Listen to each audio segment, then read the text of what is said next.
L'histoire que vous allez entendre aujourd'hui semble impossible, et pourtant elle est vraie. Pendant 15 longues années, une jeune fille appelée Claire a disparu, et personne n'imaginait qu'elle se trouvait bien plus près qu'on ne le croyait. Toute la ville cherchait des réponses, tandis que sa mère, Madame Louise, vivait un désespoir silencieux qui dévorait sa vie. Les jours sont devenus des mois, les mois des années, et l'espoir semblait s'effacer avec le temps. Pourtant, quelque chose troublait toujours cette mère, un sentiment profond que sa fille était encore en vie. Même sans preuve, elle n'a jamais réussi à accepter que tout était terminé. Elle ignorait que la vérité se trouvait littéralement, juste à côté. Tout a commencé un après-midi ordinaire, lorsque Claire est sortie pour aller chez une amie et n'est jamais revenue. Sa mère, Madame Louise, a trouvé étrange qu'elle tarde autant, mais elle a d'abord pensé que sa fille s'était simplement laissée distraire, comme n'importe quelle adolescente. Mais les heures passaient, le téléphone ne sonnait pas, et l'angoisse commençait à serrer sa poitrine. Quand la nuit est tombée et que Claire n'avait toujours donné aucun signe, la panique a pris le dessus. Louise a parcouru les rues en appelant le nom de sa fille, questionnant tout le monde, suppliant pour le moindre indice. Mais personne n'avait rien vu d'inhabituel. C'était comme si Claire s'était évaporée dans l'air. La police a été alertée dès cette nuit-là, mais le début de l'enquête n'a apporté absolument aucune avancée. Les agents ont posé des questions de base, noté quelques témoignages et ont dit à Louise d'attendre, ce qui était tout simplement impossible pour une mère au bord du désespoir. La ville était petite, tout le monde se connaissait, et cela rendait la disparition encore plus incompréhensible. Il n'y avait aucun signe de violence, aucun témoin de mouvements étranges. C'était un cas qui défiait toute logique. Les recherches ont duré des jours, et chaque matin, le cœur de Louise se brisait un peu plus. Quelque chose n'allait vraiment pas.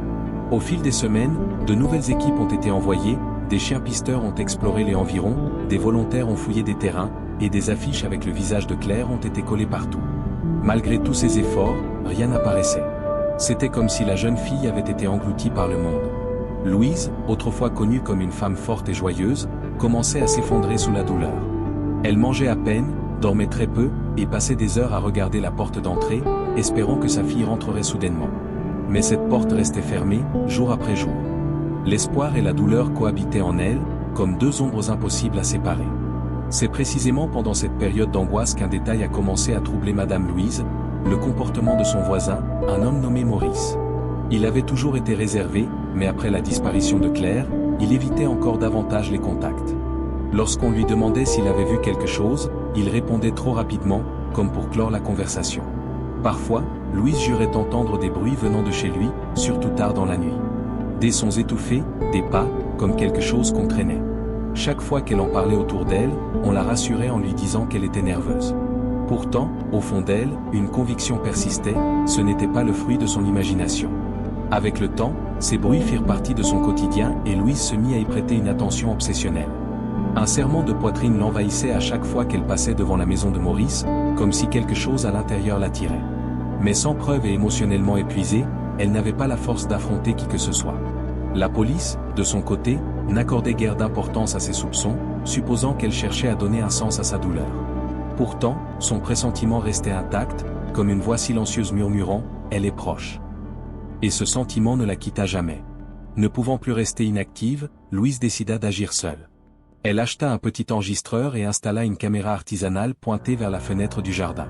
Elle passa des nuits à enregistrer chaque son provenant de la maison voisine. Elle consignait les heures, décrivait les bruits et classait tout dans un dossier. Elle travaillait sans relâche, malgré la fatigue et la peur. Pour elle, ce n'était plus une simple intuition, c'était presque une preuve tangible. Au début, les fichiers semblaient vides. Puis, au fil des nuits, des bruits étranges apparurent à des horaires répétitifs. Pas lents, portes qui grincent, voix étouffées en arrière-plan. À chaque écoute, Louise sentait son estomac se nouer. Elle fit écouter les enregistrements à une voisine de confiance, qui admit avoir elle aussi remarqué des mouvements et des bruits depuis plusieurs années. Ensemble, elles décidèrent de pousser l'affaire plus loin. Elles confièrent les enregistrements à un expert audio d'une ville voisine. Le spécialiste les examina attentivement et demanda des copies pour une analyse forensique. Quelques jours plus tard, il confirma, il y avait bien des voix et des indices de présence humaine. Des signes de tension dans les voix et des sons compatibles avec un espace confiné étaient clairement identifiables. Avec ce rapport en main, la démarche de Louise prit une légitimité nouvelle. La police dut rouvrir le dossier et examiner les éléments sérieusement. C'était le premier vrai progrès depuis de très longues années. Une équipe discrète fut alors constituée pour surveiller la maison de Maurice. Durant plusieurs jours, des agents se relayèrent sans se montrer aux yeux du voisinage. Ils remarquèrent des habitudes suspectes, achat régulier d'articles féminins et des sorties très brèves, toujours en solitaire. Maurice respectait des horaires rigides et ne recevait apparemment personne. La nuit, des équipements professionnels confirmèrent les motifs relevés par Louise. Même son, mêmes indices, même atmosphère. Cette fois, il n'y avait plus de place pour le doute. Les enquêteurs commencèrent à soupçonner que quelqu'un vivait là, dans des conditions cachées. Peu à peu, tout commençait à s'emboîter comme les pièces d'un puzzle. Pendant ce temps, la ville recommençait à parler de l'ancienne affaire.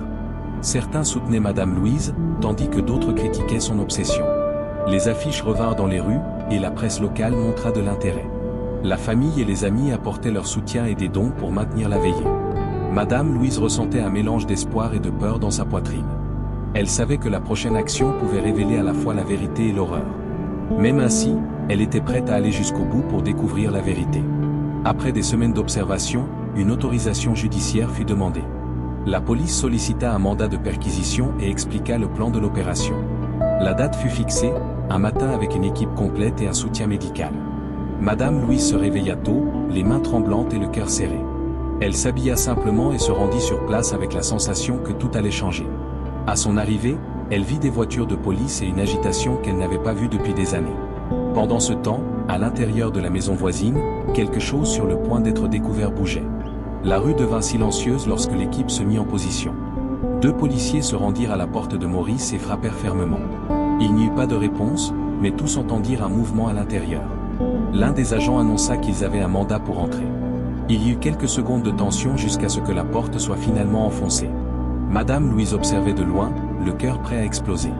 Quelque chose en elle lui disait que ce moment allait tout changer. Les agents avancèrent dans les pièces, appelant quelqu'un. La maison semblait trop organisée, presque artificielle. Il y avait des cadenas à l'intérieur des portes, sans aucune logique. Lorsque la porte arrière fut ouverte, ils trouvèrent un passage étroit. C'était comme un couloir improvisé, caché derrière une armoire. L'odeur de moisi et d'air vicié envahit immédiatement l'équipe. Madame Louise porta la main à sa bouche en comprenant ce que cela signifiait. Le couloir menait à une pièce sombre, sans fenêtre. Un agent alluma sa lampe torche et appela les autres. Dans un coin, il y avait un lit improvisé avec de vieilles couvertures. Une petite table avec des cahiers et des bouteilles d'eau vides. À en juger par les objets éparpillés, quelqu'un avait séjourné dans cet espace. La sensation d'abandon mêlée à une présence récente était évidente. La tension monta lorsqu'ils remarquèrent des marques d'ongles sur le mur. Soudain, ils entendirent un bruit venant du plafond. Un léger frottement, comme des pas essayant de s'éloigner. Le chef de l'équipe pointa une échelle menant au grenier. Ils montèrent prudemment, chaque marche grinçant comme un avertissement. Madame Louise resta au pied de l'escalier, incapable de bouger. Son corps tremblait, mais elle ne parvenait pas à détourner le regard. Elle savait que tout ce qu'elle avait cherché pendant 15 ans pouvait se trouver là. Dans le grenier, l'air était plus lourd et plus chaud.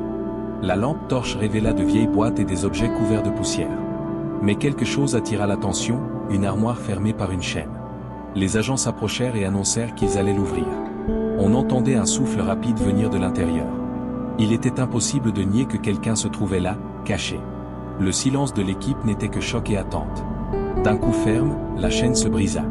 L'armoire s'ouvrit lentement, révélant une silhouette recroquevillée. Des cheveux longs, un corps maigre, des yeux effrayés par la lumière. Elle leva la tête et fixa le regard sur Madame Louise. Ce furent des secondes qui semblèrent durer des heures tandis que tous observaient. La femme ouvrit la bouche pour parler, mais aucun son n'en sortit. Madame Louise la reconnut immédiatement, même après 15 ans. Elle monta les dernières marches sans même sentir ses jambes. Les policiers s'écartèrent pour la laisser approcher. La femme à l'intérieur de l'armoire semblait confuse, mais reconnut son nom. Elle prononça « de Madame Louise », presque sans voix, comme quelqu'un qui s'éveille d'un long cauchemar. Les larmes coulèrent des yeux de Madame Louise sans qu'elle ne s'en rende compte. 15 ans de douleur, de doute et d'espoir se tenaient là, devant elle. C'était la confirmation de tout ce qu'elle avait toujours ressenti au plus profond de son cœur. L'équipe médicale s'approcha lentement pour examiner la femme. Elle était faible, déshydratée et très effrayée par toute l'agitation. Elle semblait protéger quelque chose avec ses bras, comme si elle craignait d'être emportée. Quand ils essayèrent de la toucher, elle recula et regarda en direction de la porte. Madame Louise comprit qu'elle n'avait pas peur des policiers. Elle avait peur d'une autre personne, quelqu'un de très familier. Le silence fut brisé par une demande à peine audible, « Il est ici ?» Cette seule question changea l'atmosphère dans le grenier. Les policiers comprirent que Maurice pouvait être beaucoup plus près qu'ils ne l'imaginaient. Ils descendirent rapidement et commencèrent à fouiller toute la maison. Ils appelèrent des renforts et encerclèrent les environs de la résidence. Madame Louise descendit avec l'équipe médicale tandis qu'ils tentaient d'apaiser la femme. Celle-ci ne lâchait pas la main de Madame Louise, comme si elle avait besoin d'elle pour respirer. C'était comme si les années de ténèbres étaient en train de se dissoudre à cet instant. Dans la cour, ils trouvèrent des signes d'une porte utilisée récemment. Des empreintes fraîches indiquaient que quelqu'un avait fui quelques minutes plus tôt. La police lança immédiatement une recherche autour de la maison. Les voisins, effrayés, commencèrent à sortir et à observer de loin. La femme tremblait en entendant des voix masculines à l'extérieur. Madame Louise demanda qu'on la mette à l'intérieur de l'ambulance pour la protéger. Là, enfin, elle semblait respirer avec un peu moins de peur. Pendant que la femme recevait les premiers soins, elle tenta de parler davantage. Sa voix tremblait, comme si chaque mot demandait un effort immense. Elle dit qu'elle avait été trompée, qu'elle pensait rester là seulement, pour un moment. Mais lorsqu'elle avait essayé de partir, Maurice l'avait menacée et avait tout verrouillé. Elle raconta qu'elle passait des jours sans voir la lumière du soleil et des semaines sans entendre personne. Elle expliqua qu'elle tentait de faire du bruit, mais qu'il arrivait toujours avant les autres. Sa plus grande peur était que personne ne la croie jamais. Madame Louise lui prit la main et promit que rien de tout cela ne se reproduirait. Elle dit qu'à présent elle était en sécurité, que tout était terminé. Mais au fond d'elle, Madame Louise savait qu'il manquait encore une partie de l'histoire. Il restait à comprendre comment tout cela avait pu durer autant d'années sans que personne ne remarque rien. Il restait à découvrir où se trouvait Maurice et pourquoi il avait fait tout cela. Et surtout, il restait à savoir ce que sa fille avait encore vécu dans l'obscurité. Car, à l'expression de son visage, il était clair qu'il restait des vérités que personne n'imaginait. L'ambulance commença à rouler en direction de l'hôpital le plus proche. Madame Louise l'accompagna, tenant la main de sa fille comme si elle craignait de la perdre encore. Les médecins posaient des questions douces, essayant de comprendre son état physique. Elle répondait peu, regardant toujours les fenêtres avec méfiance. Elle semblait croire que Maurice apparaîtrait à tout moment. Madame Louise tentait de la rassurer, répétant qu'elle était protégée désormais. À chaque kilomètre parcouru, la sensation de soulagement grandissait. À l'hôpital, l'équipe prépara une zone isolée pour la recevoir. La femme fut examinée avec précaution, tandis que Madame Louise attendait à l'extérieur. Les minutes semblaient des heures tandis qu'elle revivait tout ce qu'elle avait vu. La police arriva pour recueillir un premier témoignage. Madame Louise raconta chaque détail, depuis son intuition jusqu'à l'opération dans le grenier. Les agents dirent que Maurice était toujours recherché dans la région. Mais ils assurèrent qu'il ne pourrait pas aller loin dans l'état dans lequel il avait fui. Lorsque Madame Louise fut enfin autorisée à entrer dans la chambre, Claire lui adressa un faible sourire. C'était la première fois qu'elle exprimait quelque chose d'autre que la peur. Elle s'excusa de ne pas avoir réussi à rentrer à la maison. Madame Louise s'approcha et dit que rien de tout cela n'était de sa faute.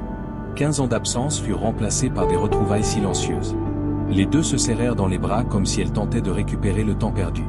C'était comme si la vie recommençait pour elles deux. Les médecins expliquèrent qu'elle aurait besoin d'un long traitement. Autant physique qu'émotionnel, après tout ce qu'elle avait vécu en captivité. La présence de Madame Louise l'aidait à rester calme dans les moments difficiles. Au fil des jours, elle commença à se souvenir de plus de détails. Elle raconta comment Maurice avait manipulé sa confiance avant de l'emprisonner. Et comment elle avait essayé d'appeler à l'aide, mais personne ne l'entendait au-delà des murs. Chaque révélation rendait plus claire l'ampleur de la tragédie cachée pendant des années. Toute la ville se mobilisa lorsque la nouvelle se répandit. Beaucoup de personnes demandèrent pardon à Madame Louise pour n'avoir jamais cru en elle. D'autres offrirent de l'aide, des dons et du soutien pour la récupération de sa fille. La police poursuivit les recherches jusqu'à finalement retrouver Maurice quelques jours plus tard. Il fut arrêté sur une route rurale, tentant de fuir vers un autre État. Il devrait désormais répondre de tous les crimes commis au fil des années. Pour la première fois, la justice semblait possible et proche. Avec le temps, Claire réussit à dormir sans peur et à parler avec plus de clarté. Madame Louise la visitait chaque jour durant son traitement, prenant soin d'elle. Aucune des deux ne savait vraiment comment avancer à partir de là, mais elles étaient ensemble. Et c'était déjà plus que ce qu'elles auraient pu imaginer il y a peu de temps. Après 15 ans de disparition, elle avait enfin été retrouvée. Et, plus incroyable encore, elle avait toujours été tout près, à quelques mètres de distance. À présent, toutefois, elle était libre et prête à reconstruire sa propre vie. L'histoire de Madame Louise et de sa fille, réunie après 15 années d'obscurité et de silence, reste un rappel puissant que l'amour d'une mère ne se brise jamais. Même lorsque le monde doute, le cœur d'une mère continue de chercher. Continue de lutter, continue de croire. Si cette histoire t'a touché, abonne-toi à la chaîne et laisse ton like.